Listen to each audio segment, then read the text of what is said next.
Hello, bonjour. Aujourd'hui, on va parler de Meghan Markle. On va parler justement des différentes, une seule en fait, action en justice qu'elle a portée contre certains journalistes. En fait, ici, on va parler que d'une seule, celle qu'elle a portée contre le Associated Mail Press, c'est-à-dire les journaux, le conglomérat de médias qui possèdent le Daily Mail et autres tabloïds.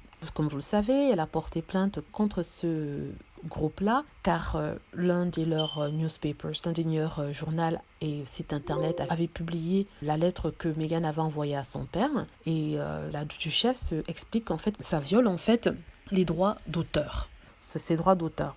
Donc du coup, elle a porté plainte et ça fait depuis au moins 6 mois que ça dure, la procédure dure. Ça coûtera à chacune des parties 1,5 million de livres. Donc là, on met la pression pour qu'elle retire sa plainte. Plusieurs tabloïds ont publié des articles à ce propos disant qu'elle demandait à avoir une vie privée et ça va lui coûter très cher. Donc il vaudrait mieux pour tout le monde et surtout pour elle qu'elle retire sa plainte parce que non seulement ça va exposer sa vie au grand monde, ça va montrer qu'elle est une menteuse par rapport à certaines choses qu'elle a dites auparavant. Ça va causer un grand embarras pour la famille royale et aussi pour son père qui devra témoigner contre elle. Ça va faire en sorte que la vie de la famille royale soit un spectacle et aussi elle risque de perdre beaucoup d'argent. Donc il vaut mieux pour elle, pour sa marque, pour la brand de Sussex, qu'elle arrête cette action en justice qui ne va servir à rien d'autre que de rendre riches les avocats. Donc ça, ce sont les journaux qui le disent, les tabloïds, c'est même tabloïds contre lesquels elle a intenté cette action en justice. Est-ce qu'il y a du vrai dans ça ou est-ce que ce qu'ils disent est complètement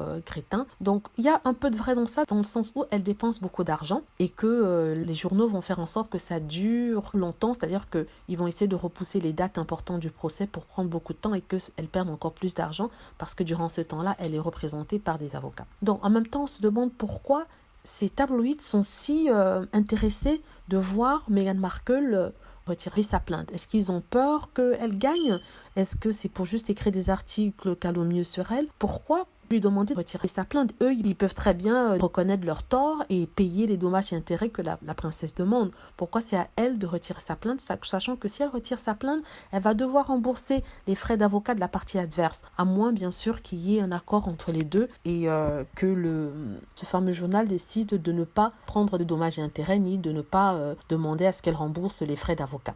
Je ne vois aucun intérêt pour Meghan de retirer sa plainte, si ce n'est qu'elle éventuellement peut avoir peur de ne pas gagner, ce qui est une possibilité. Il faut dire qu'elle va non seulement contre les médias anglais, qui s'entendent très bien, même si ce sont des tabloïds, même si on parle de tabloïds ici, elle va aussi contre la famille anglaise parce qu'elle va révéler plein de choses. Ça sera l'occasion pour elle de mettre le point sur certaines choses qui ont été dites et qui étaient incorrectes, et la famille royale a peur de ça, elle a peur du scandale.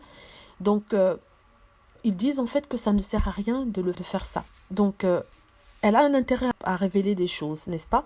Mais ça va servir à quoi, disent certains? Ça va servir qu'à remplir les poches des avocats. En même temps, comme je vous le disais, c'est tout un système qui est là pour empêcher Meghan d'arriver à quelque chose. Ça veut dire que ce système que je crois, malheureusement, c'est mon avis, que je crois complètement partiel, risque de faire en sorte que un verdict en sa défaveur soit donné. C'est ce dont j'ai peur, parce qu'ils sont tous dedans.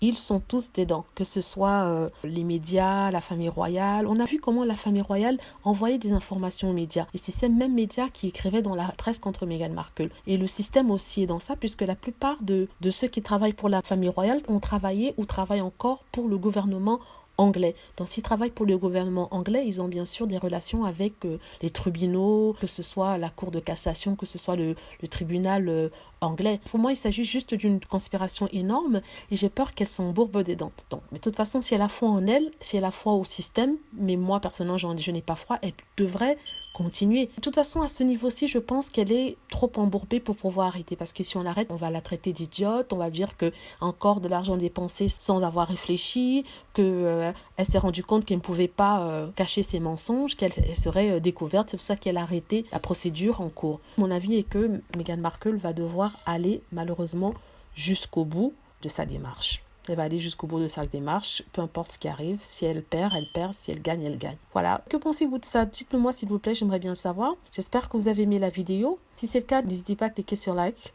à vous abonner pour plus de vidéos et à cliquer sur la petite cloche afin d'être averti lorsque je poste une nouvelle vidéo. Merci.